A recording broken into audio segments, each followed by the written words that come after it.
নমস্কার।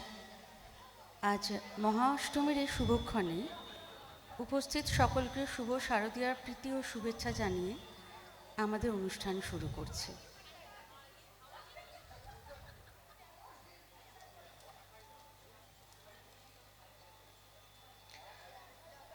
কবিগুরু রবীন্দ্রনাথ ঠাকুরের লেখা হঠাৎ দেখা কবিতাটি আমরা একটু অন্য স্বাদে গীতিকাব্যরূপে পরিবেশন করার চেষ্টা করছি। আশা করছি আপনাদের সবার ভালো লাগবে।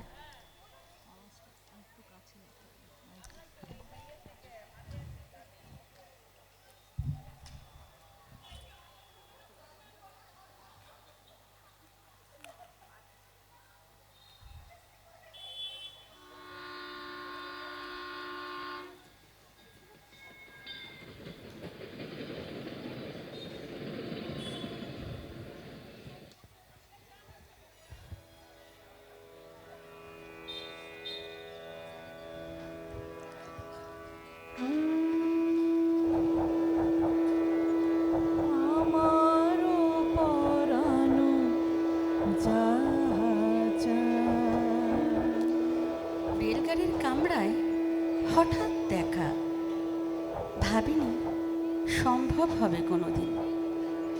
আগেও কে বারবার দেখেছি লাল রঙের শাড়ি, ডালিম ফুলের মতো রাঙা। তুমি তাই গো।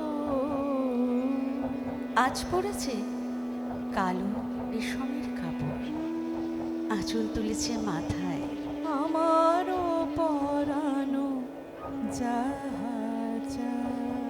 দোলন চাপার মতো চিকন গোর মুখখানে ঘিরে মনে হলো কালো রঙের একটা গভীর দূরত্ব ঘনিয়ে নিয়েছে নিজের চারদিকে।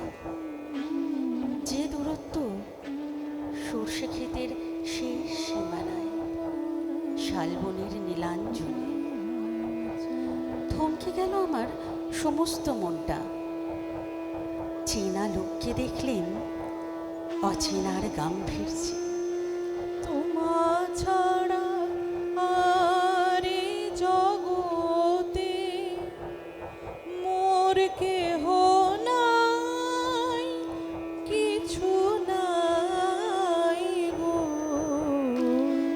হঠাৎ খবরের কাগজ ফেলে দিয়ে আমাকে করলে নমস্কার। সমাজবিধির পথ গেল খুলে। আলাপ করলেন শুরু, কেমন আছো, কেমন চলছে সংসার ইত্যাদি। সে রইল জানলার বাইরের দিকে চেয়ে, যেন কাছের দিনের ছোঁয়াচ পার হওয়া চাহনিতে। তুমি সুখ যদি নাহি পাও, যাও সুখের সন্ধানে যাও। দিলে অত্যন্ত ছোট দুটো একটা জবাব, কোনোটা দিলেই না। বুঝিয়ে দিলে হাতের অস্থিরতায় কেন সব কথা। এর চেয়ে অনেক ভালো চুপ করে থাকা। আমি তোমারে পেয়েছি হৃদয় মাঝে, আর কিছু নাহি চাই গো।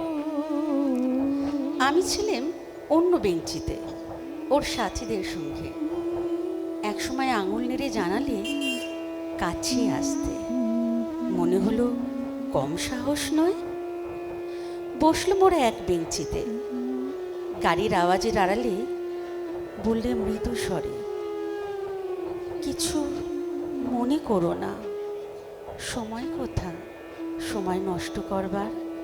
আমি তোমার বিরহে রহিব বিলীন, তোমাতে করিব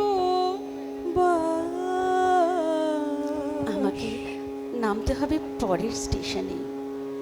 দূরে যাবে তুমি, দেখা হবে না আর কোনো দিন দীর্ঘ দিবস দীর্ঘ রজনী দীর্ঘ বরষ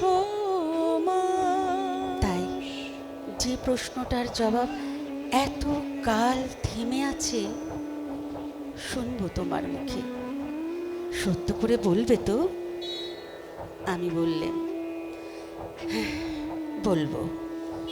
যদি আরো করে ভালোবাসো, যদি আর ফিরে নাহি আসো।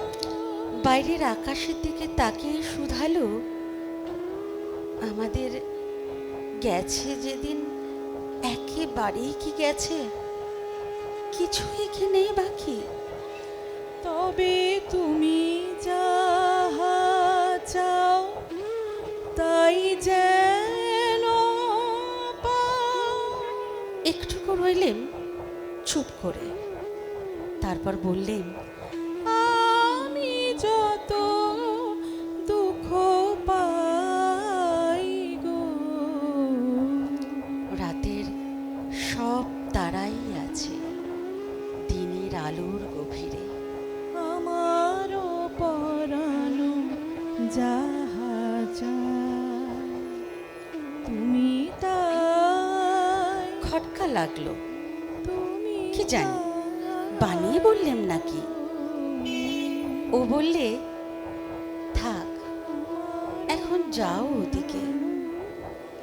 সবাই নেমে গেল পরের স্টেশনে, আমি চললেম একা। আমারও পরানো যাহা চায়। নমস্কার। নমস্কার।